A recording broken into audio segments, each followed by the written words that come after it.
ప్రాచీన శాస్త్రీయ అత్యాధునిక వైద్య విధానాలను వినూత్నంగా ఒకే గొడుగు కింద అందుబాటులోకి తీసుకొచ్చింది మెడి9 ఇంటిగ్రేటెడ్ మెడికల్ సిస్టమ్. నమస్తే, welcome to Telugu popular TV. Teenmaar Mallanna గారు సస్పెన్షన్ గురించి మాట్లాడడానికి ఈరోజు మనతో పాటు కాంగ్రెస్ లీడర్ రియాజ్ గారు ఉన్నారు. ఆయనతో మాట్లాడే ప్రయత్నం చేద్దాం. నమస్తే సార్. నమస్కారం అండి. సార్, ఇప్పుడు ప్రస్తుతం తీన్మార్ మల్లన్న సస్పెన్షన్ ఒక హాట్ టాపిక్గా మారిపోయింది. దీని గురించి మీ అభిప్రాయం ఏంటి సార్? వాస్తవంగా ప్రజాస్వామ్య వ్యవస్థలో రాజకీయ పార్టీలో పనిచేస్తా ఉన్నప్పుడు రాజకీయ పార్టీ వేదికలే ఉన్నతంగా ఉంటాయి, సుప్రీంగా ఉంటాయి. ఓకే. ఒక రాజకీయ పార్టీలో పనిచేసే కార్యకర్తలు కానీ, ఒక రాజకీయ పార్టీ టికెట్ ద్వారా గెలిచిన ప్రజాప్రతినిధులు కానీ ఆ రాజకీయ పార్టీకి సంబంధించిన క్రమశిక్షణ, డిసిప్లిన్ గౌరవిస్తారు. అవును సార్. వాస్తవంగా మల్లన్న గారు ఒక ఉద్యమకారుడిగా ఆయన ప్రస్తావాన్ని స్టార్ట్ చేసినప్పుడు కాంగ్రెస్ పార్టీ అన్ని కోణాల్లో సంపూర్ణంగా వారికి సహకారం అందించింది. మల్లన్న గారు ఏదైనా జగన్ ఇష్యూస్ కానీ సిద్ధాంతపరమైన అంశాలు ఏం తీసుకున్నా కూడా కాంగ్రెస్ పార్టీ వారిని వెల్కమ్ చేసింది. గౌరవ ముఖ్యమంత్రి గారు మిగతా వారితో కంపేర్ చేసినప్పుడు మల్లన్న గారికి ఎక్కువ గౌరవించి వారిని ఎమ్మెల్సీ అభ్యర్థిగా నిలబెట్టారు. నిజానికి నాలాంటి వాళ్ళు కాంగ్రెస్ పార్టీ సాధారణ కార్యకర్తలుగా మల్లన్న గారి గెలుపు కోసం ఎంతో కృషి చేశాం. నేనైతే వేలాది మంది యువకుల్ని కలిసి, విద్యావంతులను కలిసి మల్లన్న గారి గెలుపు కోసం మేము అనేక కోణాల్లో వారి గెలుపు కోసం ప్రచారం చేసిన వాళ్ళమే. అయితే మల్లన్న ఆశయం ఏదైతే ఆయన చెప్తా ఉన్నాడో దానికి విరుద్ధంగా ఆయన ప్రవర్తన ఉంది గెలిచిన తర్వాత. అంటే కాంగ్రెస్ పార్టీ ఈ రోజు భారత రాజకీయ రంగంలో సోషల్ జస్టిస్ కట్టుబడిన పార్టీ. కాంగ్రెస్ పార్టీ రాహుల్ గాంధీ గారి ఐడియాలజీ ప్రకారమే మేమెంతో మాకంతా అనే నినాదాన్ని ఆచరణలో పెట్టిన పార్టీ. ఎంతో కష్టపడి మొత్తం టోటల్ గా బీసీ గణాంకాలను చేపట్టిన పార్టీ. ప్రభుత్వం పూర్తిగా రాహుల్ గాంధీ గారి ఐడియాలజీ ప్రకారం పోతున్న ప్రభుత్వం. రేవంత్ రెడ్డి గారి నేతృత్వంలో మహేష్ కుమార్ గౌడ్ గారి సారథ్యంలో ఒక అద్భుతమైన ఆచరణలోకి మేము సిద్ధాంతాలను తీసుకొచ్చినప్పుడు మల్లన్న లాంటి వాళ్ళు ఏం చేయాలంటే దాన్ని గౌరవించాలి. కానీ క్రమశిక్షణకు భిన్నంగా పార్టీకి సంబంధించిన, ప్రభుత్వానికి సంబంధించిన డాక్యుమెంట్ జెన్యూన్ గా జరిగింది. మీరు ఎక్కడ ఎవరిని తీసుకున్నా కూడా, ఏ కుటుంబం దగ్గర పోయినా కూడా మేము గణాంకాలను లెక్కలిచ్చామని చెప్పాను. మళ్ళీ ఒక 6 రోజుల గడువు కూడా ఇచ్చాం. ప్రభుత్వ పరంగా ఎటువంటి ఆలస్యం కానీ జాప్యం కానీ జరగలేదు. జెన్యూన్ తీసుకొచ్చాం, లెక్కలు బయట పెట్టాం. కానీ ఏమాత్రం ప్రభుత్వాన్ని గౌరవించకుండా మల్లన్న గారు మా రిపోర్ట్ చెప్పివేయడం అనేది దారుణం. రెండో అంశం ఏంటంటే స్టోకాల్ డేట్ నోటీసు ఫిబ్రవరి 5వ తేదీన ఇస్తే దాదాపుగా ఒక 1 month కావచ్చింది. ఇప్పుడు సమాధానం లేదు. మళ్ళీ ఆ షోకాజు నోటీస్ ఎగతాళి చేసుకుంటూ చాలా సందర్భాలు మాట్లాడారు. నిజంగా ఒక పార్టీ ప్రతినిధిని కోల్పోవడం బాధాకరమే. కానీ మల్లన్న యొక్క ప్రవర్తన శృతిమించి రాగానే పడ్డది. వ్యక్తుల కన్నా పార్టీ గొప్పదనేది మనందరం గుర్తుపెట్టుకోవాల్సిన విషయం. ఈ రోజు మల్లన్న చాలా సందర్భాల్లో పార్టీ కన్నా ఆయన ఉన్నదిగా భావించారు. పార్టీ క్రమశిక్షణ ఎక్కడ కూడా గౌరవించలేదు. అదే కూడా మహేష్ గౌడ్ గారు కూడా చాలా సందర్భాల్లో ఆయన కొన్ని విషయాల మీద ఇక ఉండు అని చెప్పేసి గైడ్ చేశారు. ఎక్కడ కూడా పార్టీ ఐడియాలజీని గౌరవించలేదు. ప్రభుత్వపరమైన విధానాలను ప్రజల్లోకి తీసుకుపోవాల్సిన మల్లన్న ప్రభుత్వ విధానాలని అందరికన్నా ముందుగాల ఉద్దేశపూర్వకంగా పార్టీని బ్లేమ్ చేసే ప్రయత్నంలో బాగా విమర్శించారు. కాబట్టి పార్టీకి వేరే మార్గం లేక మాత్రమే మల్లన్నను బహిష్కరించాల్సింది. పార్టీ అందరికన్నా గొప్పది, వ్యక్తులు పార్టీ ముందు చిన్నవాళ్ళన్న విషయాన్ని ఈ డిసిప్లినరీ యాక్ట్ చేస్తా ఉన్నది. కాబట్టి మల్లన్న ఆయన చేసిన చర్యలకు ఆయనే బాధ్యత వహించాడు. కాబట్టి పార్టీ ఈ రోజు క్రమశిక్షణ యాక్షన్ తీసుకోవడానికి కారణం మల్లన్న ప్రవర్తన అని మనం భావించాలి. ఓకే, అంటే ఇది ఒక్క రీజనే అంటారా, లేకపోతే ఈ కరీంనగర్ ఎమ్మెల్సీ ఎన్నికల్లో కాంగ్రెస్ అభ్యర్థికి కాకుండా బీఎస్పీ అభ్యర్థికి ఆ మద్దతు ఇవ్వడం అనేది ఇది ఒక రీజన్ అని అంటారా? ఇప్పుడు ఒక విషయం అంటే, ఇప్పుడు మల్లన్న ఎన్నికల్లో పోటీ చేసినప్పుడు ముఖ్యమంత్రి గారి దగ్గర నుంచి మొదలుకుంటే మంత్రులందరూ, ఎమ్మెల్యేలందరూ, మాలాంటి కార్పొరేషన్ చైర్మన్లు అందరూ, అలాగే ఐడియాలజీ వాళ్ళందరం, సామాన్య కార్యకర్తలు మల్లన్న యొక్క గెలుపును మా గెలుపుగా మేము భావించాం. మేము భౌతికంగా, మానసికంగా అనేక కోణాల్లో మల్లన్న గెలుపు కోసం పార్టీ ఇన్వాల్వ్ అయి పనిచేసింది. నేను ఛాలెంజ్ చెప్తున్నాను, నా అందరి ఇన్వాల్వ్మెంట్ లేకుండా మల్లన్న గెలుపు అనేది సత్యం కాదు. మల్లన్న అంతకుముందు ఇండిపెండెంట్ పోటీ చేశారు. మల్లన్న గెలిచిండా? గెలలేదు.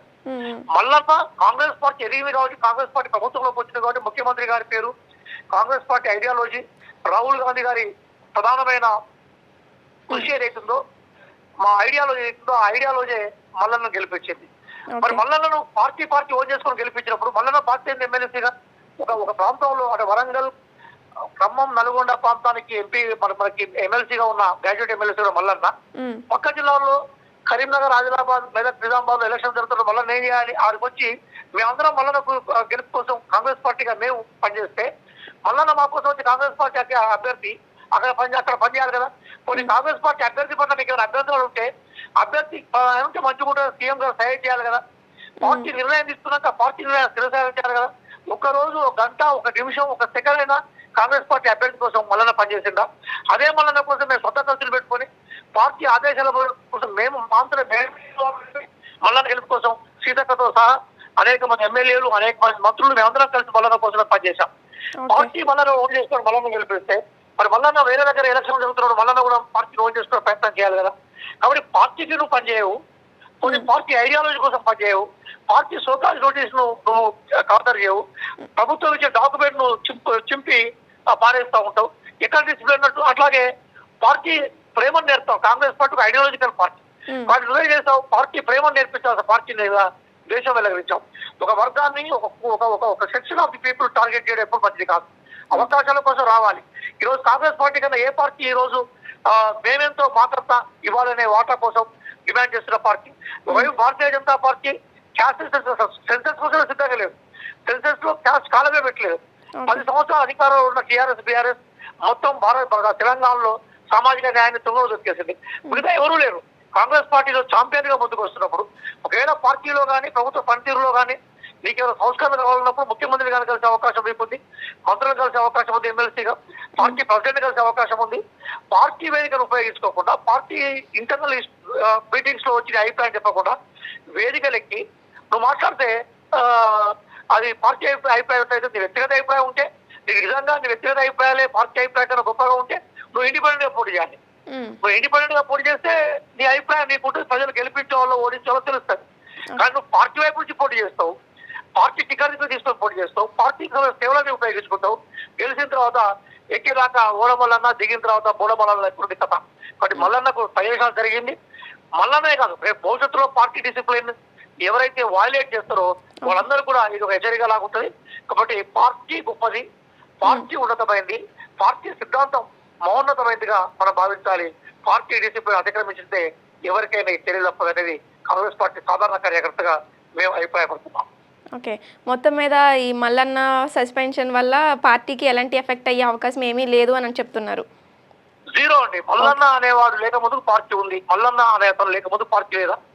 మల్లన్న ఇండిపెండెంట్ గా పార్టీ పోటీ చేసేవాడు పార్టీ ఉన్నది, మల్లన్న రాజకీయాల్లో రాకముందు పార్టీ ఉన్నది, మల్లన్న పార్టీలో చేరకముందుగా కాంగ్రెస్ పార్టీ అధికారంలోకి వచ్చింది కదా. మేము ఇక్కడ అసెంబ్లీ ఎన్నికల్లో కాంగ్రెస్ పార్టీ గెలిచినప్పుడు మల్లన్న కాంగ్రెస్ పార్టీ సభ్యుడా? కాదు కదా. మల్లన్న కాంగ్రెస్ పార్టీలో చేరక ముందుకే కాంగ్రెస్ పార్టీ అధికారంలోకి వచ్చింది. మల్లన్న ఉన్నా ఒకటే, లేకున్నా ఒకటే, పార్టీ గొప్పగా ఉంటుంది. నిజంగా మల్లన్న పార్టీ పట్ల చిత్తశుద్ధి ఉంటే, పార్టీ ఐడియాలజీ పట్ల చిత్తశుద్ధి ఉంటే మల్లన్న ప్రవర్తన అట్లా ఉండదు కదా. నీకు పార్టీలో నీకు సంస్కరణలు కావాలనుకుంటే, పార్టీ విధానాలకు మెచ్చకుంటే బాగా పార్టీ ఇంటర్నల్ వేదికల్లో ముఖ్యమంత్రి గారిని కానీ, మంత్రులను కానీ, ఎమ్మెల్యేలను కానీ కలిసే అవకాశం ఉంది. పార్టీ ఇంటర్నల్ వేదికల్లో చర్చించే అవకాశం ఉంది. పిసిసి ప్రెసిడెంట్ గారు మహేష్ కుమార్ గౌడ్ గారు 24 గంటలు అందరికీ అందుబాటులో ఉంటారు. ఆయన ఎవరికి ఫోన్ చేసినా కూడా, సామాన్య మనుషులు ఓటర్లు ఫోన్ చేసినా కూడా ఆయన చెప్తా ఉంటాడు.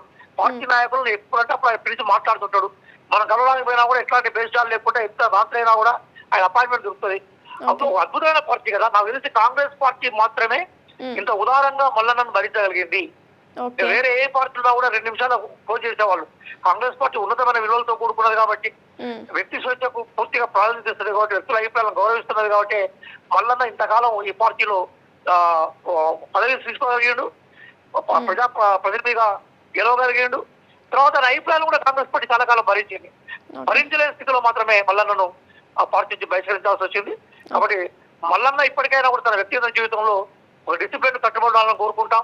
అలాగే నిజంగా నీకు ఐడియాలజీ ఉంటే ఐడియాలజీని నువ్వు వ్యక్తిగతంగా పార్టీ కన్నా గొప్పవాడు అనుకుంటూ ఇండిపెండెంట్ పోటీ చేయాల్సి ఉంటుంది. పార్టీ టికెట్ మీద గెలిచిన తర్వాత పార్టీ ద్రోహం చేయడం మాత్రం సరైనది కాదు. పార్టీ యాక్షన్ ఏదో దాన్ని మేము అందరం కార్యకర్తలుగా, పార్టీ నాయకులుగా దాన్ని గౌరవిస్తాం, ఆచరణలో తీసుకొస్తాం. Okay okay okay sir, thank you sir. మంచిదండి, నమస్తే.